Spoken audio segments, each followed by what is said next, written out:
घमंडी हाथी और टोनी चिड़िया की कहानी। जंगल में एक पेड़ पर टोनी चिड़िया अपने पति के साथ रहती थी। टोनी चिड़िया सारा दिन अपने घोंसले में बैठकर अपने अंडों की देखभाल करती रहती थी और उसका पति दोनों के लिए खाने का इंतजाम करता था।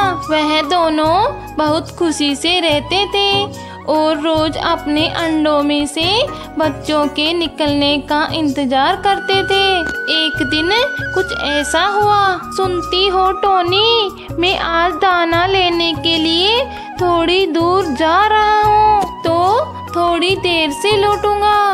तुम अपना और अपने अंडों का ख्याल रखना।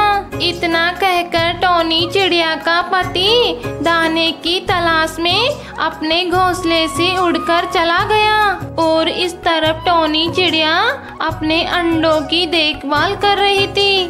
तभी वहाँ पर जंगल का सबसे बड़ा बदमाश हप्पू हाथी अपनी मदमस्त चाल चलते हुए आया और पेड़ की शाखाओं को तोड़ने लगा।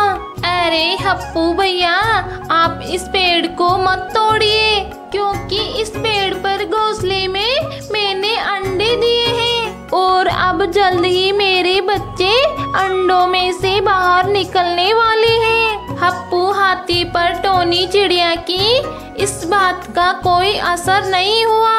हप्पू हाथी पेड़ को जोर जोर से हिलाता रहा और उसने चिड़िया का घोंसला गिरा दिया, जिससे उसके सारे अंडे फूट गए। चिड़िया बहुत दुख से रोने लगी। उसे हप्पू पर बहुत गुस्सा आया, पर वह लाचार थी। हप्पू हाथी हंसते हुए वहाँ से चला गया। जब टोनी चिड़िया का पति वापस आया तो उसने देखा कि चिड़िया टूटी हुई शाखा पर बैठी रो रही है। चिड़िया ने रोते रोते पूरी घटना अपने पति को बताई, जिसे सुनकर उसके पति को भी बहुत दुख हुआ। टोनी, तुम हौसला रखो, हम उस घमंडी हप्पू को नहीं छोड़ेंगे, उसको सबक जरूर सिखाएंगे।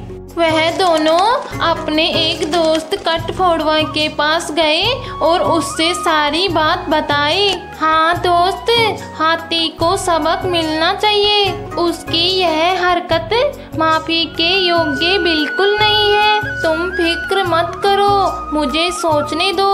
कटफोड़वा के दो दोस्त और थे जो उधर ही रहते थे, जिनमें एक मधुमक्खी थी और एक मेंढक था।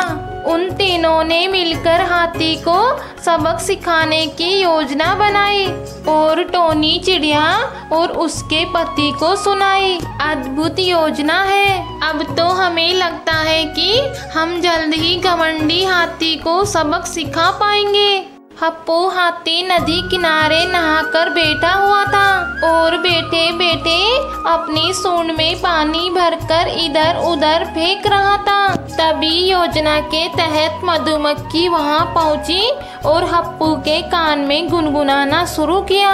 हप्पू हाथी जब मधुमक्खी की मधुर आवाज में खो गया तो वह वहां से चलते चलते नदी से बहुत दूर निकल गया।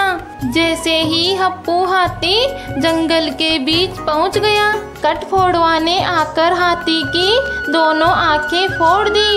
हप्पू दर्द के मारे चिल्लाने लगा और इधर उधर भागने लगा और आखिर में थक कर बैठ गया। आज तो मेरा हाल बेहाल हो गया। इस भागदौड़ में बहुत प्यास लग गई और अब तो मैं नदी से भी बहुत दूर आ गया।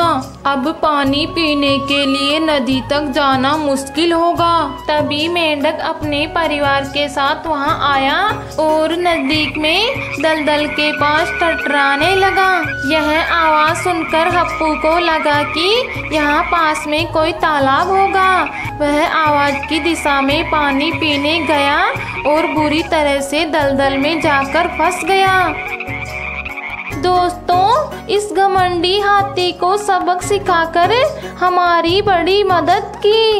इसके लिए हम दोनों आप सबका आभार व्यक्त करते हैं। इस कहानी से हमें यह सीख मिलती है कि कभी अन्याय का सामना करने से डरना नहीं चाहिए। हमेशा एकता और विवेक का उपयोग करके बड़ी से बड़ी मुसीबत को हराया जा सकता है। तो दोस्तों, कैसी लगी आपको ये कहानी? ऐसी और नई नई मज़ेदार कहानियाँ देखने के लिए हमारे इस वीडियो को लाइक और चैनल को सब्सक्राइब करना ना भूलें। धन्यवाद।